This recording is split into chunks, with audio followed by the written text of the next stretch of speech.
La 4G Batelma vous présente Nivava. Le pack Gold incluant l'internet 4G en illimité, plus 35 chaînes TV à 189 milliards seulement, le box Wi-Fi et le décodeur sont offerts. Blue Line. Manu Chawanao Nivava.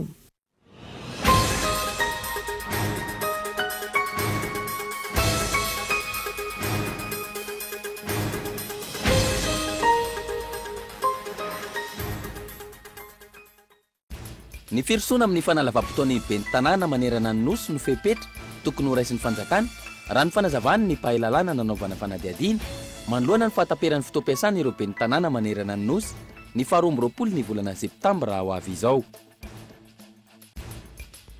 Finday tsy manana laharana email ara-dalàna 190 no tena tetsy amin'ny artikela arobi androany. Tanjona ny fampiarana ny lalàna mandrara ny famarotana sy fanafarana finday tsy ara-dalàna eto Madagasikara. Miverina vangongo indray ny fako eto Antananarivo renivohitra amin'izao fotoana izao.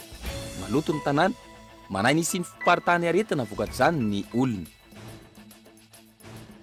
Ny mpanao gazetiny Kolo TV FM miantara indray no nibatany amboara tamin'ny fifaninanana kategoria audiovisuel momba ny VBG na ny violence basée sur le genre. Tafiditra anatin'ny hetsika ho fiadiana amin'ny herisetra ateraky ny fahasamihafana napetraky ny fiarahamonina.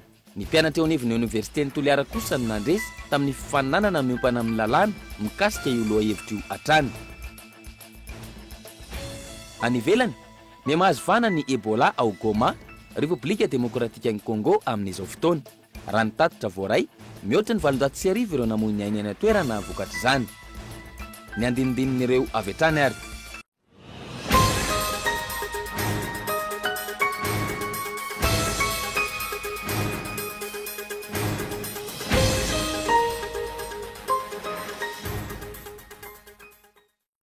Miaraba tompoko lafinaritra, tompoko vavy, tonga soa ato amin'ny fampalalam-baovao lehibe eto amin'ny kolo amin'ny ity takariva ity ary manasanao ihany koa andro izany hatramin'ny farany anomboantsika azy avy hatrany ary ny firosoana amin'ny fanalava-potoam-piasana ireo ben'ny tanàna no tokony fepetra ho raisin'ny fanjakana raha ny fanadadinina natao tamin'ny pahalalàna tamin'ity androany ity manoloana ny fahataperan'ny fotoam-piasany ben'ny tanàna manerana ny nosy ny 2020 ny volana septambra ho avy izao.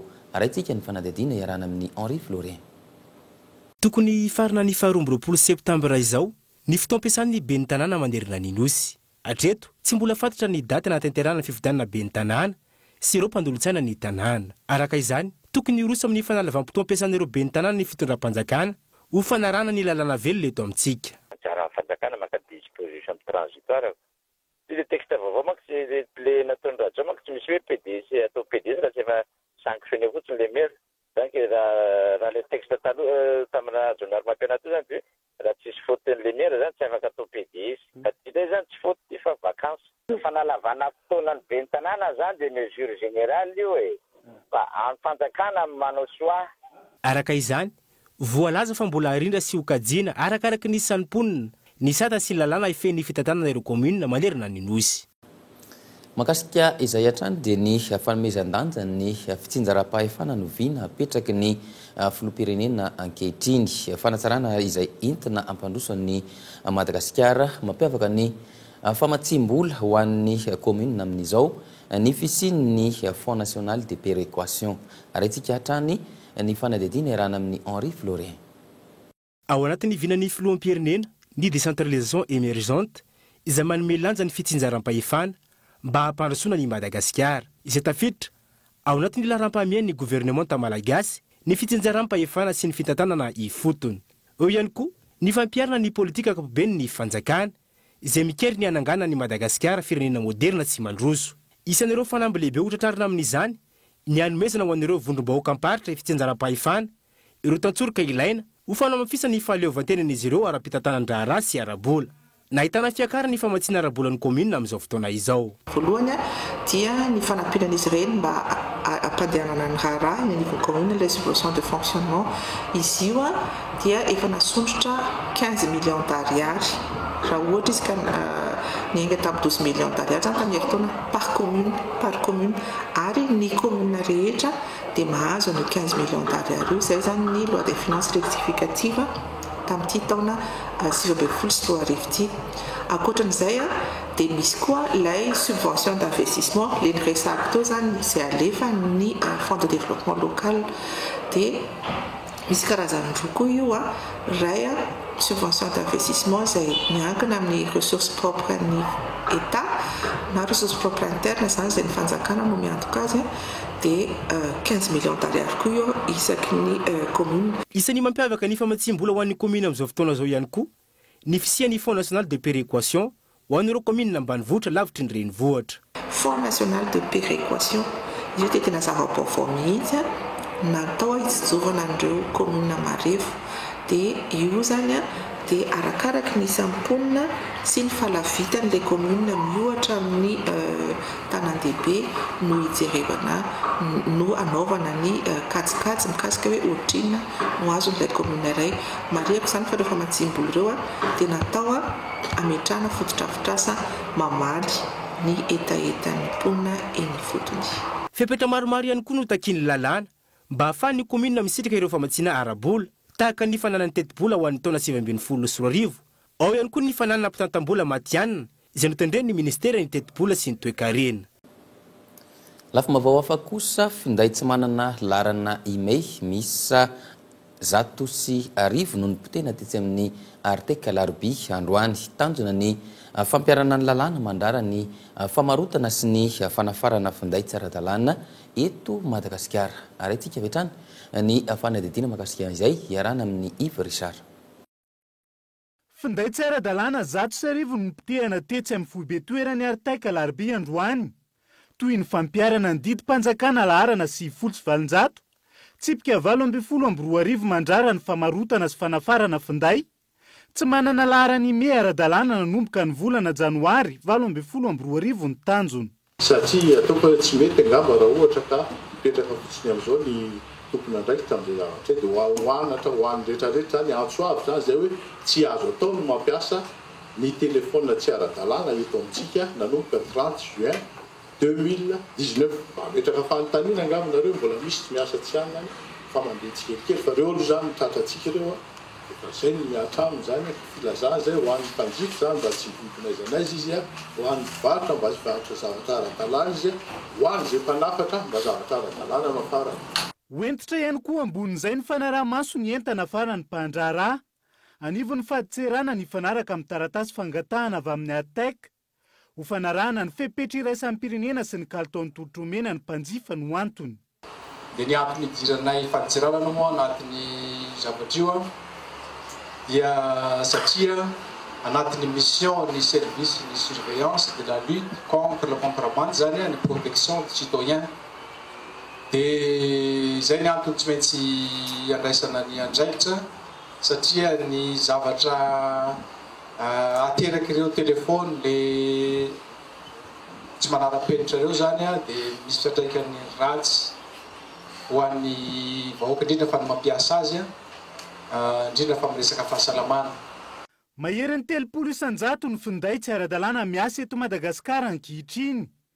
Voasikajy anatin'izany ireo tsy manana ny email, ahitana tarehimarika 520 avy amin'ny GSMA na ny sampan-draharaha iraisan'ny-pirenena misahana ny famoahana ny laharana email ho an'ny finday. Ankoatra ny fepetra raisy ny fitondram-panjakana, mitakezaka goavana avy amin'ny mpanjifa ihany koa ny amigorana ny finday tsy ara-dalàna mitobaka eto Madagasikara. Isan'ny mahakasika ny fanapotehana ny finday tsy manana laharana email ara-dalàna ireny fa teboka 4 kosa no andrasan'ny sampan-draharaha iraisan'ny-pirenena momba ny ady amin'ny fifohana sigara sy ny finanana paraky laharam-pamehana ao anatin'izany ny fampitombona ny aba sy ny fampahafantarana ny vokadratsy hoentin'izany eo amin'ny lafiny toe-karena. Yves Richard hatrany no mitondra amintsika ny fanadihadiana mahakasika izay. Mitentina 1.700 lavitrisa ariary isan'ny taona ny fatiantoka teraky ny fohana sigara sy ny finanana paraky eto Madagasikara. Raha 5 isan-jato ny lany amin'ny fitsaboana. Fatiantoka vokatry ny tsy fahafahan'olona marary vokatry ny fifohana sigara. Mamokatra ara-dalàna ny 5.700 isan-jato. Ny fantoka betsaka tamin'ny fampafantarana ny tombony ara-toe-karena azon'ny Madagasikara araka izany. Ndrafitra mafisana ny ady amin'ny fifohana sigara sy ny finanana paraky. Tsy midika akory hoe rehefa maka an'izay zahay dia ho perte ny fanjakana hoe kanareo nge zao mahazo vola amin'ilay taxa olaina amin'ny anazigary marina tokoa fa misy vola azo ny fanjakana amin'izay hoe tsika omena ny tafita ohatra omena ny ministèren'ny fahasalamana ohatra fa mbola be lavitra noho izay vola zay azona izay ny vola tsy mivoaka amin'ny fanjakana raha ohatra ka manao ny lutte anti-tabac tsika tsy mihoatra ny 1,7 miliarda ariary zay ateraky ny aretina sy ny fitsaboana ny aretina vokatry ny tabac zany ilay tombony kely azotsika avy any amin'ny industrie du tabac. Teboka efatra no andrasan'ny sampandrara iraisam-pirenena amin'ny Madagasikara anamafisana ny ady amin'ny voana sigara sy fihinanana paraky ka lara-pamena anatin'izany ny fampitomboana ny aba sy ny fametrahana rafitra mifanaraka amin'ny CCFAT na ny convention cadre de lutte anti-tabac. Raha fahafatesana 703 alina anatin'ny 12 taona ny voasoroka amin'ny fametrahana ny drafitrasa iadivana amin'ny fihinanana paraky sy fofohana sigara fa tiantoka hatramin'ny 705 lavitrisa ariary ihany koa no azo sorohana amin'ny fanamafisan'izany anatin'ny 15 taona. Miverina maloto indray ary mivangongo indray ny fako eto Antananarivo amin'izao fotoana izao. Maloto ny tanàna ary manay mafy ny iparitahan'ny valanaretina ny ponina tsirairay avy. Raha ohatra ny ary ny fanadihadiana mahakasika izay arana amin'ny Kezia Rabenmanana. Tatoato miverina mivangongo sy miparitaka indray ny fako eny amin'ireo toerana fanariana fako eto Antananarivo renivohitra. Feno fako ihany koa na eny an-dalambe na ny tatatra. Isan'ny antony mahatonga izany tsy fampian'ireo mpiasa mpanadio sy ny zara fandalovan'ireo fiarabe pakafako. Tsy hoe le zavatra avy eo le mpiasa ny tsy ampy sa hoe fako misy foana isan'andro ka. Tena fehmy mihitsy ary ibakan'izao diro iny avy io ary efa nitombo angamba ibaka io. Tsy ampy araka izany ny fandraisana andraikitra. Ahina hiteraka fiparitahana valanaretina maro ny fahaloton'ny tanàna sy ny vangongon'ny fako indray raha ny nambarany psikology iray nanaovana fanadihadiana. Anisan'ny zavatra tena makarary andoha mihitsy resaka loto. Fatatsika zany ny atao hoe loto miteraka aretina, miteraka tsy fahasalamana, miteraka zavatra be dia be zany. Nefa raha dinitsika zany eto Antananarivo kapitaly eto kanefa dia ohatran'ny hoe kapitaly ny loto koa eto maloto be mihitsy. Nefa tokony hanana ny andraikitry zany, tokony handray ny andraikitry ny komina sy ny samiva amin'ny fanadiovana ny tanàna. Aiza ho aiza araka izany ny fandraisana andraikitry ny komuna Antananarivo renivohitra. Ny komuna Antananarivo renivohitra izay tompona antoka voalohany amin'ny fandraofana ny fako sy ny fanadiovana ny tanàna Antananarivo. Eto Antananarivo renivohitra hatrany dia ny komuna Antananarivo renivohitra ihany koa no tompona andraikitra amin'ny fanadiovana ireo kanala secondaire eto amin'ny tsika. Tsy ampy nefa izay fanadiovana ny tatatra sy ny lakan-drano izay ka mahatonga ireny rano mivangongo maro miandro na iny amin'ny arabe ireny. Arahoara ny fanadihadiana mahakasika izay. Maro amin'ireo lalana eto Antananarivo renivohitra ny feno rano vokatry ny fahatsitseman'ny tatatra amin'izao fotoana. Ohatra amin'izany ny eny Andotapenaka iazon'ny Vatobe, Antanimena, Anosizato, Ambatoroka, iazon'ny Villa Berlin sy ny maro hafa. Raha ny fandaminana napetraka amin'ny fikojakojana sy ny fanatsarana ny tanàna, ny ampipany mandray an-tanana ny fanadiovana ny kanaly primaire toy ny kanaly Landriantany. Ny komuna ny tompona andraikitra amin'ny kanaly secondaire ary ny fokotany tsirairay avy ny manadio ny kanaly tertiaire. Izany hoe anjaran'ny komuna Antananarivo renivohitra ny manadio sy manala ny loto mahatonga ireny kanaly secondaire ireny ho tsetsina ka mahatonga ny fiakaran'ny rano. Hatreto tsy ampy ary tsy hita soritra izay fandraisana andraikitra ataon'ny komuna izay. Mitombo hatrany ny toerana sy ny lalana ahitana rano miandrona ankehitriny. Tsy ny lalana ihany, mitaraina ihany koa ireo mpivarotra eny amin'ny tsena Anosy noho ny tsy fandraisana andraikitra ataon'ny komuna amin'ny fanadiovana ny tsena. Antaonany maro izay, tsy nisy intsony ny fanadiovana ny tsena raha ny fitarainan'ireo mpivarotra izay akany komuna vola. Misy vola avy eo tompoko zaraina aty sy aroa. Tsy fantatray na ny komuna mamatsy an'io, na iza ny olona mamatsy an'io, nefa na hoentina nadiovana ny tsena azy. Na ny teo anasana tsena raha efa amatona ny tsena zao tsy ny sasatrony fa tsy misy teo ona. Izay tokony anjara andraikitry ny komuna amin'ny tamberina andraikitra. Vola ny tapitra isan'ny maro ny tompoko nampidiry ny tsena Anosy be. Fa ny tamberina andraikitra na faran'izay kely aza dia tsy nisy tato amin'ity tsena Anosy be ity no raisin'ny komuna ny tanana. Ny mpivarotra no miezaka mamboatra ny zeny alohany raha misy fahasimbana arak'izay fahefana kely eo an-tanany. Anjaran'ny komuna ihany koa no mandray an-tanana ny fanamboarana ny lalana ao amin'ny faritra iadidiny. Tsy ny fanamboarana ihany fa ny fikojakojana izany ihany koa. Isan'ny antony iray lehibe manimba ny lalana ny fahatsitseman'ny tatatra. ny tatatra izay tsy misy fikarakarana sy fanadiovana amin'izao fotoana izao. Efa misy ny ezaka ataon'ny fitondram-panjakana malagasy amin'ny fanamboarana ny lalana maro ankehitriny. Tsy misy anefa ny fanomezan-tanana avy amin'ny komina Antananarivo renivohitra amin'ny fiarovana ireny fotodrafitrasa vita ireny. Eny amin'ny tsenana Anosy be manome 770 ora farany ho an'ny komina Antananarivo renivohitra handravana ireo fotodrafitrasa ao anatin'ny parking Anosy be ireo mpivarotra. Iroso amin'ny fandravana ny fotodrafitrasa izy ireo raha tsy misy ny vahaolana mahafapo manoloana izany. Arahoatrany ary ny fanadidina. Nandefa taratasy fanairana ho an'ny ben'ny tanàna ny Antananarivo momba ny fanoherana ny tsena miorina anatin'ny parking Anosy be. Ny mpivarotra eny amin'ny toerana androany.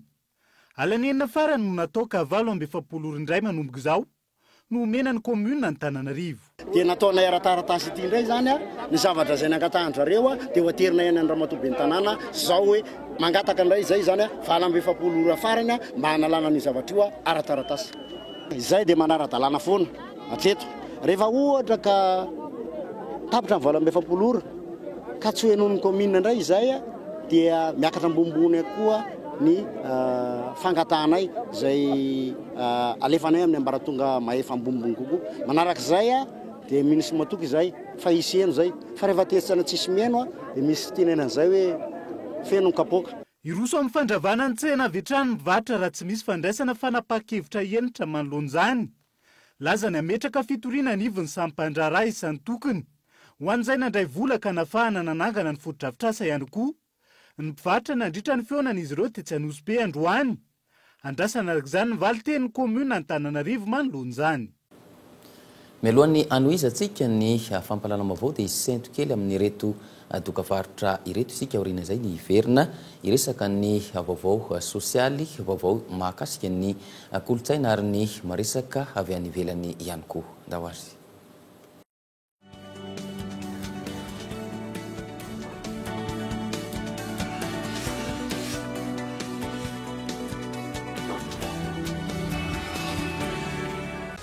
Le kiosque avec Telma, la presse internationale vous est offerte en illimité sur votre smartphone, tablette ou PC. Souscrivez à une offre forte, au net one ou à la fibre optique et recevez immédiatement votre code d'accès. Tapez le dièse 100 étoile 1 dièse ou rendez-vous en Telma Shop. Bonne lecture avec le kiosque Telma. Alors, quoi de neuf mon enfant? Rafael Nadal a encore gagné. Il fait 41 degrés à Paris et 12 degrés en tir à baie. Tu sais que les chiens peuvent détecter si tu as le paludisme en reniflant tes chaussettes. Mais comment tu sais tout ça? J'ai vu qu'on a Blue Line à la maison. Blue Line, c'est trop cool. Avec le pack Gold incluant l'internet 4G en illimité, plus 35 chaînes TV à 189 000 arrières seulement, le box Wi-Fi et le décodeur sont offerts. Et en ce moment, gagnez jusqu'à 5 Go de bonus, valable 24 heures sur 24 pendant 30 jours pour les offres prépayées internet. Blue Line.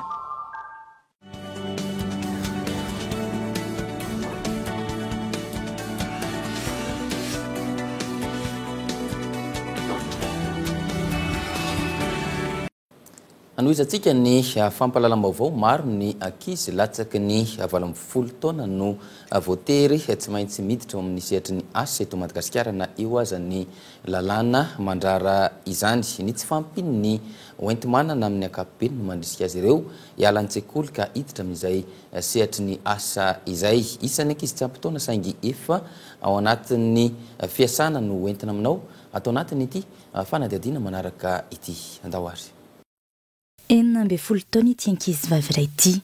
Nanomboka hatramin'ny 14 taonany izy no nivarotra raha ny fanazavany ary nataony ampivelomana ny asa toy izao. Sabe?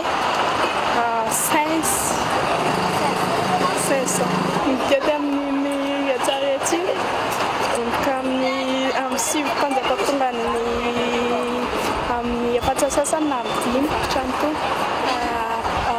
ballon isaky nisy anazy fa rehefa tsisy anazy dia zava-tsafa. Inona le zavatra? Mivarotra vera, vilia, sotro. Rehefa tsy mianatra intsony? Tsy mianatra intsony. Nanomboka tamin'ny nidirany teo amin'ny sehatry ny asa no nialany tsy nianatra intsony. Amin'ny ankabeny ny tsy fampinenty manana no anton'izay. masarotra anazy zao rehefa ohatry tsy malaky mody any an-trano dia lasa reraka be mody any hariva be ohatr'izany. Endrika iray maneho tsy fanajana an'izony ankizy io tepika miteraka voalohany ny fialana andaharana an-tsekoly ihany koa. Betsaka amin'ny zaza tsy ampy taona eto Madagasikara no miasa tahak'izao araka ny antotanisa. Ankoatra ny rafitra ara-panjakana, misy ihany koa ireo fikambanana sy miaro ny zon'olombelona miady amin'ny fampiasana zaza latsaky ny 12 taona io manerana ny nosy, saingy raha ny zava-misy mbola maro ny ezaka tokony atao ahafana miady manoloana ny firongantriny. Zay makasika iny fanadiadina maneho ny tsy fanajana ny zon'ny ankizy iny roan'ny eto Madagasikara manokana mbola ambony ny tahany zaza tsy ampy taona miditra sahady eo amin'izay sehatra ny asa izay eto indrindra mianta Andrianaivo hitondra ny antotanisa makasika ny zava-misy ny antotanisa farany eto Madagasikara manoloana izany. Ahoana ny tahany ankizy tsy ampy taona miasa eto Madagasikara amin'izao fotoana izao raha ny antotanisa azo farany. Izay indrindra Gaëtan Andriaty sy Lavoery raha ny antotanisa azo izay fanadihadiana moa nototosain'ny mixana ny multiple indicator cluster surveillance izay raha niasa tamin'ny UNICEF sy ny Instat dia tamin'ireo ankizy nanaovana fanadihadiana 7,700 n'ireo ankizy eto Madagasikara nanaovana izay fanadihadiana izay zany 10 hatramin'ny 17 taona no nanambara fa miasa avokoa. Ny maro indrindra amin'ireo na ny 10,700 dia vehivavy avokoa no miditra amin'izay hoe sehatry ny asa izay na tsy ampy taona azy. Mahery ny 7,700 kosa ny lehilahy. Any ambanivohitra ny betsaka indrindra eo amin'izay hoe ankizy miditra amin'ny sehatry ny asa izay 10,700 moa ny antotanisa navoakan'izy ireo hatrany, ary ny ato andrenivohitra ny andrenivohitra manontolo dia manodidina ny 3,700 eo izay. Izay zany ny antotanisa mikasika an'izay hoe asa hidirany ankizy izay ankizy tsy ampy taona. Voaresaka teo hoe eto ny ankizy lehilahy sy ny vehivavy ny antotanisa eo ihany koa ny hoe andrenivohitra sy ny ambanivohitra fa ny azonao zavaina hoe inona avy no sokajin'asa misy an'ireo ankizy tsy ampy taona ireo na any andrenivohitra na eto andrenivohitra zany. Raha fanadihadiana moa zany dia saika misy azy ireo avokoa ny sokajin'asa maro misy eto amintsika na izany ireo sokajin'asa tena hoe sarotra tsy eritreretina akory hoe efa ataona ankizy dia efa misy ny mihitra amin'izay. Raha hitantsika amin'ny sary ohatra dia ny miloko maitso, iny miloko maitso io zany ny ahitana izay hoe sehatra asa mampidi-doza. Raha ny hitantsika eto dia manomboka eo amin'ny 12 taona hatramin'ny 17 taona ny ankizy nanaovana fanadihadiana dia saika eo amin'izay hoe sehatra asa mampidi-doza izay avokoa no misy azy ireo. Manaraka azy ireo dia eo amin'ny ankizy 12 taona ka hatramin'ny 14 taona izany hoe ny 7,700 eo dia eo amin'izay hoe sehatra asa mampidi-doza izay, ary 10 taona ka hatramin'ny 12 taona 5,700 no anatin'izay kosa ary hitantsika eto amin'izay sary izay hatrany eo miloko maitso io. Ny miloko mena kosa dia ahitantsika ny sehatra asa radio-karena toy ny hoe fivarotana zany. Ny zaza 10 hatramin'ny 12 taona indray ny betsaka indrindra amin'ireo izay eo amin'ny manodidina ny 7,700 eo. 12 ka hatramin'ny 14 taona kosa indray ny 2,700 izany izay miloko mena io hatrany ilay izy ahitantsika izay hoe io ny idirany ireo ankizy ireo betsaka indrindra, ary 12 hatramin'ny 15 azafady 15 hatramin'ny 17 taona kosa ny 7,700 amin'izay hoe idirany eo amin'izay sehatra asa izay. Ary farany ny miloko manga izay somary vitsivitsy ihany hitantsika eto fa hita fa mibana ihany izany na dia izany ary. Ny eo amin'izay hoe miloko manga izay kosa indray dia ny 12 ka hatramin'ny 14 taona ny betsaka indrindra. Manaraka azy eo moa ny 15 ka hatramin'ny 17 taona ary ny ambany indrindra ny 10 ka hatramin'ny 12 taona. Hitantsika amin'izany raha ireo antotanisa ireo dia eo amin'ny 10 taona ny miakatra eo dia efa hoe miditra amin'izay hoe sehatra asa izay ny ankizy tamin'ny nanaovana fanadihadiana. Hitantsika araka izao ihany koa fa tena betsaka amin'ireo ankizy no anatin'izay hoe sehatra asa mampidi-doza izay. Voaresaka ao ihany fa amin'izao fotoana maromaro ny ankizy miditra amin'izay sehatra asa izay. Misy ihany koa eto amintsika eto Madagasikara misy faritra maromaro ahafahany miditra amin'izay aiza ho aiza avy ireo faritra ahitana ny tena hoe ambony indrindra amin'ilay fidiran'ny ankizy tsy ampy taona amin'ny sehatry ny asa sahady.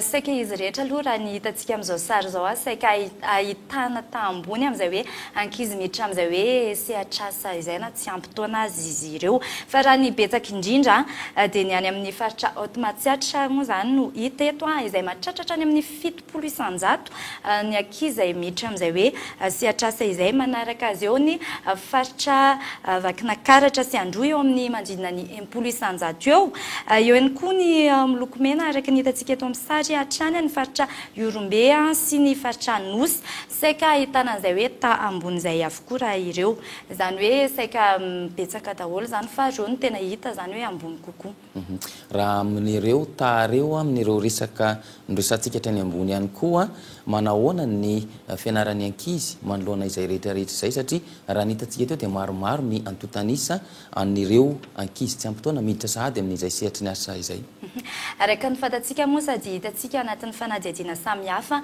dia rehefa miditra eo amin'izay hoe sehatry ny asa izay ny ankizy dia sarotra ho azy ireo no manohy ny fianarana ary sakana voalohany ihany koa izay amin'izay fanohizana fianarana izay betsaka moa ny izay hoe hidiran'zareo amin'ny sehatry ny asa eo ny tsy fampinentimanana betsaka amin'ireo nanontaniana no milaza fa ny antony anampiny indray aman-dreny tsy ampiny ao an-trano tsisy ny andoavana écolage noho ny antony izay indrindra dia eo amin'ny 5-10 nanontaniana tamin'ireo ankizy izay miasa ireo dia tsy mianatra avokoa raha araka ny hitantsika eto amin'ny sary miloko mena izany ny 700 eo no sady miasa no mianatra eo zany le hoe raha ny fantatsika hitantsika tamin'ny fanadihadiana teo dia isany teboka zany mahatonga ny ankizy alandarana an-tsekoly izay hoe asa izay izany hoe na mampivady ny asa sy ny fianarana azy ireo dia somary sahirana kokoa amin'izay hoe fahazahonanao tsara ohatra na fanatotsanatra amin'ny farany ny fianarana mikasikasika izay zany ny antotanisa azytsika mikasika an'izay hoe travail des enfants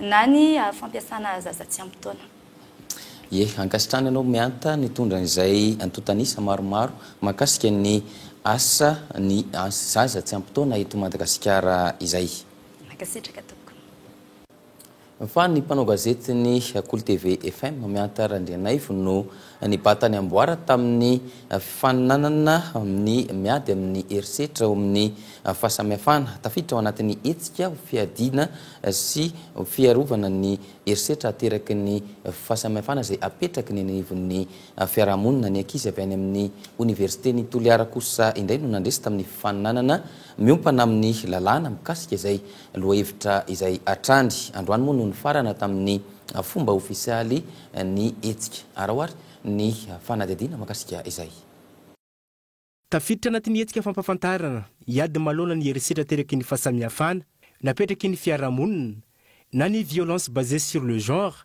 izay novatsiany ny vondrona européenne vola ary ny tanterany centre européenne d'appui électoral ECES misokajy telo ny fifanana ny tontolo saina ny sokajy haino vaky jery ny eny amin'ny sekoly ary ny makasika ny lalàna ny mpanao gazety ny Cool TV FM mianta Randrianaivo no nahazo ny amboara tamin'ny catégorie audiovisuelle. Il s'agit de la lauréate de la catégorie vidéo avec 70,5 points sur 100.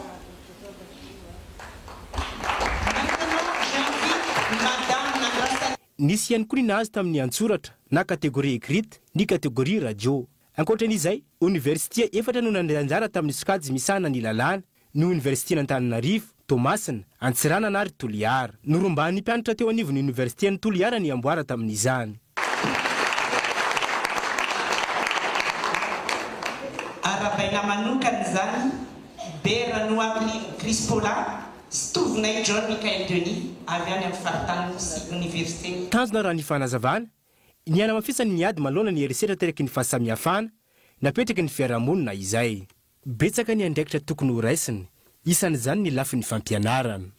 Le rôle de l'éducation dans la construction des stéréotypes sur le genre. Sy atoritsony andraikitra ny lafin'ny fampianarana amin'ny ady manoloana ny herisetra noho ny fahasamihafana ara-pananana napetraky ny fiarahamonina. Mandray anjara lehibe amin'ny fiainana eny anivon'ny fiarahamonina sy ny fomba fijery ny fampianarana. Eo ihany koa ny fikarohana ara-tsiansa izay mandray anjara betsaka amin'ny fivoaran'ny toe-tsaina. Manoloana izany manampy ireo amin'ny ady manoloana ity herisetra ity. De contribuer à une connaissance des déterminants des inégalités et violences.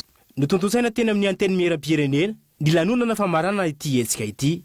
Ankoatra ireo mpisehatra maro Nanatrika izany ihany koa ireo solon-tenam-panjakana samihafa sy ny filoana ny teny meram-pirenena. Ratsaivana 2.30 no nandray anjara tamin'ny fifaninanana mikasika ny VBG ity.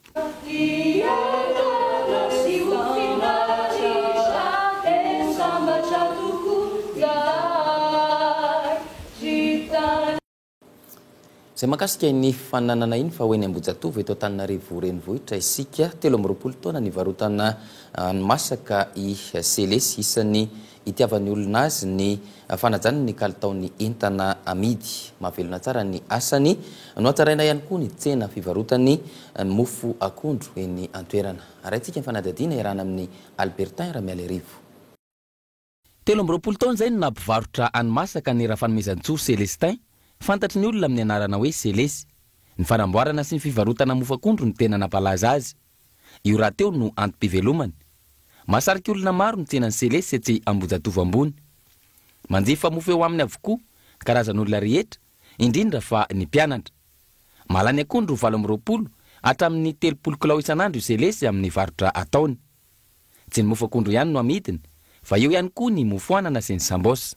Na tonga na vonona mihitsy zany hiditra amin'le asana mofo akondro tsy hitako hoe anao tsy hitako le asa ataoko satria za tsy de nianatra de tsy afaka mitady asa ihany nefa tsy mahita asa mihitsy fa mila BPC ohatr'izany daholo ny asa de tena vonona hiditra tao anatin'le mofo akondro moa misy mpanosonosika foana koa atao fa mety tsara le mofo akondro tsara le mofo anana anao de zay na tonga na tena tapa-kevitra hoe tsara tokoa ve le izy de miovaova kely fotsiny nasiko kotomila aloha tamin'ny voalohany dia avy eo ny lasa nasiana mofo anana io mantsy ny tena nalaza voalohany hoe tsisy menaka ohatr'izany dia zay no natonga navarotra anazy.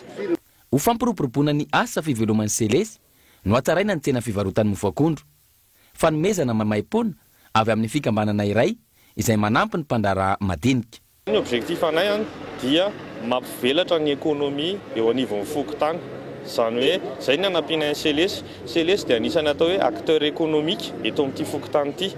Izy zany mampiodina ny vola eto amin'ity fokontany ity. Dia ampianay Selesy mba hitombo zay fiodinana zay vola eto amin'ny toerana misy azy zay ary raha betsaka ny mpanjifa Selesy dia mety hitarika fampiasan'ny Selesy mpanampy olon-kafa hiteraka asa sy ny sisa sy ny sisa. Manarak'izay koa i Selesy moa zany dia azo vazaina mbola anatina atao hoe secteur informel. Dia rehefa nanampy ny Selesy zay dia nanao koa ny régularisation ny Selesy, zany hoe nanao any dossier amin'ny resaka taxe sy ny rehetrarehetra zany mba ho Selesy ara-dalàna sady afaka mivela tsara zany izy amin'ny asany tsy matahotra intsony amin'ny resaka zavatra ny ambady ihany fa tsara koa miasa ao anatin'ny ara-dalàna. Mahavelona ny asa fivarotana, izany hoe ny asa tena raha ny nambaran'ny Selesy rehefa tena ifantohana tsara. Afatra no an'ny mpandraharaha madinika araka izany nitazoman'izy ireo ny kalitaon'ny entana na afantarana azy hatramin'izay ka tsy akatahaka be fahatany ny zavatra ataon'ny hafa. Voalohany volana Aogositra, fotoana iray voalaza fa tsara hanapahana ny volondoha. Fomba malagasy raha ny fanazavana saingy mivoatra manaraka ny toetrandro izany amin'izao fotoana izao. Araintsika fanadadiana iarahana amin'ny Michel Aranarjon. Fotoana voalaza fa tsara hanapahana ny volondoha ny andro androany eto Madagasikara voalohany volana Aogositra. Ho an'ny toeram-panamboaram-bolo iray nanaovana fanadihadiana tahaka izao ny atao amin'izany rany fanazavana. Rehefa primera ho zany dia ny lohambolony no tapahana satria amin'iny ny fitsirian'ny ahatra dia maniry ny zava-maitso dia raha tapahana koa ny ambolinao dia maniry tsara tena maniry tsara. Tena manao izany dia tena maro presque ny client rehetrarehetra rehefa manao voka primera loatra dia manapaka voka. Ny vakivaky rehetra ihany no tapahana ka fa tsy hoe tapahana be ihany fa mazamana ny soany olona hoe misy hoe ataony coupe carré, misy hoe setiny sy soany io zany. Tanora no tena betsaka izany. Dia lehibe ihany koa moa zany mahalehibe anazy mbola teo lava foly izy dia manao. Raha ny ara-tantara sy araka ny fomba malagasy kosa indray raha mikasika ny volo, isan'ny fomba malagasy tsy maintsy atao ny ala volonjaza iray volana aoriany na haterahany. Mifandray amin'izay ihany koa raha ny fanazavana, fanapahana ny volo mialohan'ny lohataona izay sokajian'ny Ntaolo malagasy taloha farany volana Aogositra fa tsy ny fiandohan'ny volana. Fa isa taona miatrika ny taona vaovao zay ho diavina. Dia io ndray zany misy zavatra atao koa amin'io mba ahafahan'olombelona mandihy tsara n'le taona vaovao dia esorina dia somi ratsy alana ihany. Misy le volo ratsy atao ambony sokolaby esorina ihany zany. Ka io ndray zany ny tsy ahafantarantsika malagasy tsonjo fotoana efa rava io fomba io nanomboka tamin'ny an'ny radama voaloha. Io tsy tena hoe voalohany volana o fa le mpanety tateorina tsy maraka tsony an'izay hoe misy ambo fomba safidin'ny ombiatsy kely io ary tsy amin'ny voalohany volana o izy io taloha fa ny afaraparan'ny volana o satria any no efa akaiky araka izany dia fomba malagasy saingy nanaraka ny fivoaran'ny toetrandro ny fanapahana ny volo rehefa tahaka izao. Raha tokany sisom-bolo izany taloha, ny loam-bolo kosa izany amin'izao. Mandrindra ny 3 arivo ariary hatramin'ny 5 arivo ariary ny sara ny fanapahana ny loam-bolo amin'izao vanim-potoana iainantsika izao. Vao mahakasika ny kolotsaina kosa ho fampirobobona ny hira gasy izay mampalaza ny Madagasikara ho tanterahana ny alahady ho avy izao ny fanokafana amin'ny fomba ofisialy ny andian'ny fahasivy amin'ny hira gasy makotrokotroka eto anivon'ny faritra Analamanga ka eny anaty rova no anatanterahana izay hetsika izay. Arahoary ny fanadidiny iarahana amin'ny Henri Florien.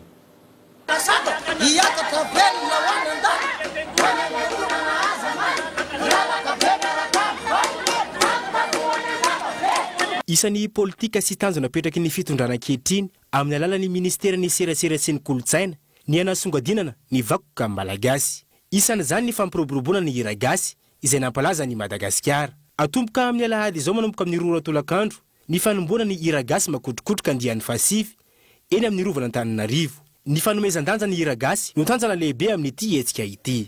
Iara-iasa ny ortanasy ny ministera ny serasera sy ny kolotsaina ampiakatra indray amin'ny lanja indray ny hira gasy izay mozika nentim-paharazana somary adinodino indraindray ary tsara velombelomina indrindrandrindra ho an'ny tanora mponina Antananarivo sy mponina Madagasikara mihitsy raha ilaina. Anisan'izany ihany koa nefa ao anatin'ny tanjona ihany koa nefa ny hoe fanomezana lanja ny tranombakoka toa ny rovan'ny Antananarivo satria ampitsahivoka anareo fa ny fanokafana ny hira gasy makotrokotroka dia eo amin'ny rovana Antananarivo manoloana ny lapan'ny Manjakamiadana raha milady izao amin'ny roa anasana ny mponina rehetrarehetra satria dia maimaimpoana ny miditra ao amin'ny rovan'ny Antananarivo amin'ny tapakandro ny alahady tapakandro hariva ny alahady.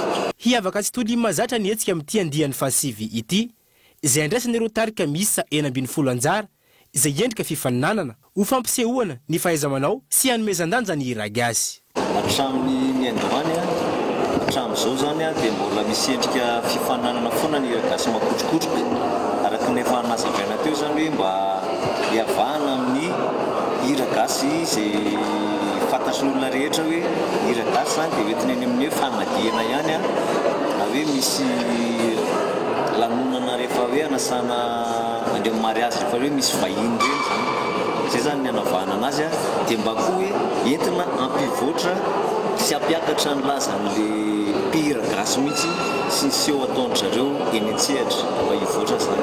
Aoriany eny amin'ny rovany alahady izao hitety faritra maro ihany koa ny hira gasy makotrokotroka toy ny eny Ambatomanga ny 12 aogositra izao, ny any Sambaina ny 17 aogositra izao sy ny hetsika maro samihafa amakivaky ny faritra Analamanga.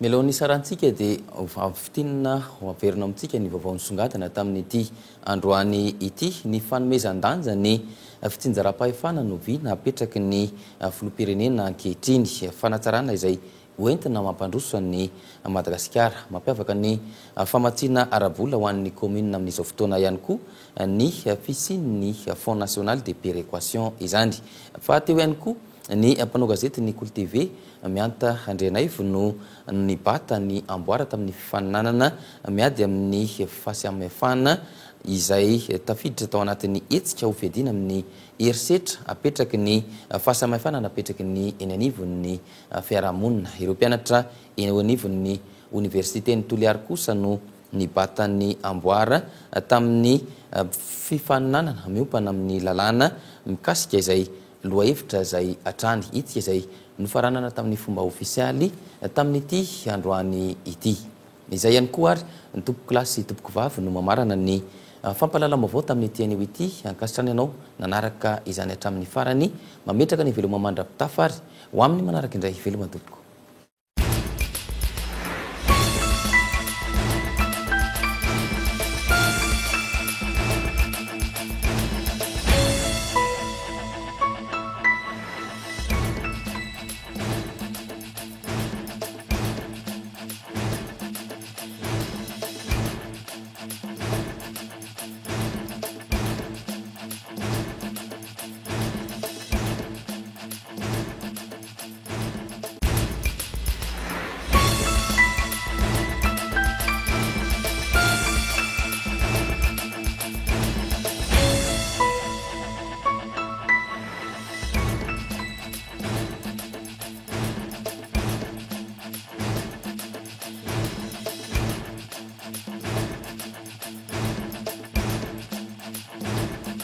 Le journal vous a été présenté par le Pack Gold incluant l'internet 4G en illimité, plus 35 chaînes TV à 189 milliards seulement, le box Wi-Fi et le décodeur sont offerts. Blue Line. La 4G by Telma vous a présenté Ni Vavo.